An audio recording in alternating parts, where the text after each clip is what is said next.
Praise the lord. చాలామంది యేసు ప్రభుని దేవుడు కాదంటారు. ఎందుకంటే దేవుడైతే ఎందుకు అంతగా ప్రార్థన చేయాలి, దేవుడైతే ఎందుకు ఎప్పుడు తండ్రి మీదనే ఆధారపడాలి, ఇలాంటి మాటలన్నీ వస్తూ ఉంటాయి. అయితే ఆ తండ్రి కుమారుని గురించి సాక్ష్యం చెప్పాడు. ఏమనంటే హెబ్రీ పత్రికలో 1వ అధ్యాయం 8వ వచనంలో, తన కుమారుని గూర్చి అయితే, దేవా నీ సింహాసనము నిరంతరము నిలుచున్నది, నీ రాజదండము న్యాయార్థమైనది అని తండ్రి కుమారుణ్ణి దేవా అని సంబోధించాడు.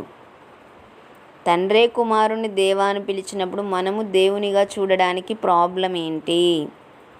తండ్రి కుమారుడు పరిశుద్ధాత్మ దేవుడు ఏకమై ఉన్నారు. మనం వీరిని విడిగా చూడొద్దు.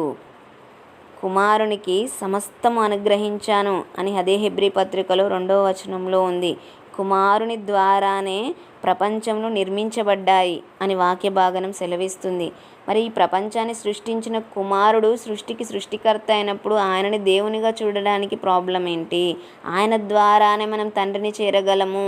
ఆయన లేకుండా ఏది లేదు, సమస్తమే ఆయన ద్వారా నిర్మించబడింది. ఆయనని కూడా మనం దేవునిగా చూడగలగాలి. మనము వాక్యాన్ని వాక్యంగా చూడగలిగినప్పుడే, పరిశీలించి నేర్చుకున్నప్పుడే మనం సత్యంలో నిలిచి ఉన్నవారం అవుతాము. సత్యం నిన్ను స్వతంత్రులుగా చేస్తుంది అని వాక్య భాగనం సెలవిస్తుంది. సత్యాన్ని మనం గుర్తించగలిగినప్పుడే మనం దేవుని గుర్తించగలం.